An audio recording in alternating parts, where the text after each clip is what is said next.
ভাঙড়ে ভোটের আগে আইএসএফদের তৃণমূল দলে ফেরার আহ্বান করলেন বিধায়ক শওকত মোল্লা। সাধারণ মানুষ এখনো যারা আইএসএফ আছে তাদের বলবো সমাজ বিরোধীগুলো ছাড়ুন, মূল স্রোতে ফিরে আসুন।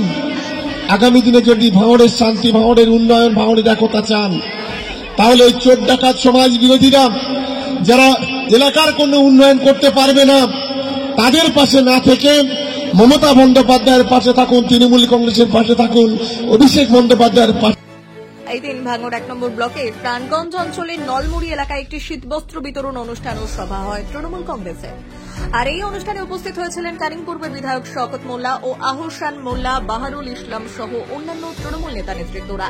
এই দিনের এই অনুষ্ঠান থেকে বক্তব্য রাখতে গিয়ে বিধায়ক শওকত মোল্লা বললেন, সাধারণ মানুষ যারা আইএসএফে আছেন তারা আইএসএফ ছাড়ুন, মূল স্রোতে ফিরে আসুন। আগামী দিনে ভাঙড়ে যদি কোনো শান্তি ও উন্নয়ন চায়, চোর ডাকাত সমাজ বিরোধীরা যারা এলাকায় উন্নয়ন করতে পারবে না তাদের পাশে না থেকে মমতা বন্দ্যোপাধ্যায়ের পাশে থাকুন, তৃণমূল কংগ্রেসের পাশে থাকুন, অভিষেক বন্দ্যোপাধ্যায়ের পাশে থাকুন, এমনই আইএসএফ এর বিরুদ্ধে কটাক্ষ করলেন ক্যানিং পূর্বের বিধায়ক শওকত মোল্লা।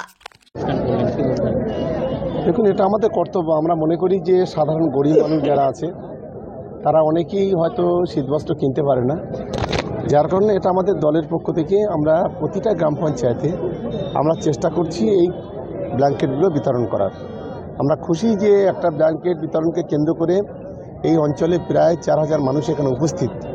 এর জন্য আমরা প্রাণগঞ্জ অঞ্চলের সমস্ত সাধারণ কর্মী থেকে নেতা, সাধারণ নাগরিকদের সকলকে ধন্যবাদ জানাচ্ছি। দেখুন, বিশেষ করে সাধারণ মানুষ যারা আছে আমি তাদেরকে আহ্বান জানাই, কিন্তু আইএসএফে যারা সমাজ বিরোধী আছে তাদের আমাদের দলে নেওয়ার কোনো প্রশ্ন নেই। কারণ সাধারণ মানুষ, আমি মনে করি যে বাংলায় যদি উন্নয়ন করতে হয়, ভাঙড়ে যদি উন্নয়ন করতে হয়, মমতা বন্দ্যোপাধ্যায় ছাড়া, অভিষেক বন্দ্যোপাধ্যায় ছাড়া বিকল্প কোনো রাস্তা খোলা নেই।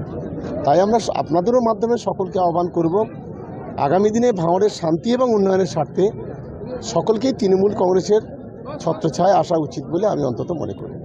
দাদা, আপনি নওশাদ সিদ্দিকীকে জঙ্গি বলে কটাক্ষ করেছিলেন কিছুদিন আগে, তার বিরুদ্ধে আপনার বিরুদ্ধে মানহানি মামলা করেছেন। সে করুক, আমরাও আইনি লড়াই করব। আমি এখনও নোটিশ পাইনি। নোটিশ পেলে নিশ্চিতভাবে আইনগতভাবে যা যা জবাব দেওয়ার সেটা দেব। আমি মনে করি যে জঙ্গি কার্যকলাপ ভোট গণনার দিন যেভাবে করেছে, যেভাবে সেন্ট্রাল ফোর্সের বিরুদ্ধে গুলি চালিয়েছে, স্টেট পুলিশের বিরুদ্ধে গুলি চালিয়েছে, তাতে করে আমার মনে হয়েছে যে আমি এই কথা বলে আমি খুব বেশি ভুল করিনি। আমি আমার জায়গায় অনড়। নওশাদ সিদ্দিকী সংবাদ মাধ্যমকে জানিয়েছে যে গত 28 তারিখে ব্যাংশালকোট আপনাকে যাওয়ার কথা ছিল। আমি এখনও কোনো নোটিশ পাইনি। আমি নোটিশ পেলেই চলে যাব।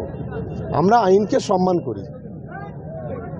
আমি কোনো রেপ কেসের আসামি নই যে আমার 40 জন উকিল নিয়ে গিয়ে জামিন নিতে হবে।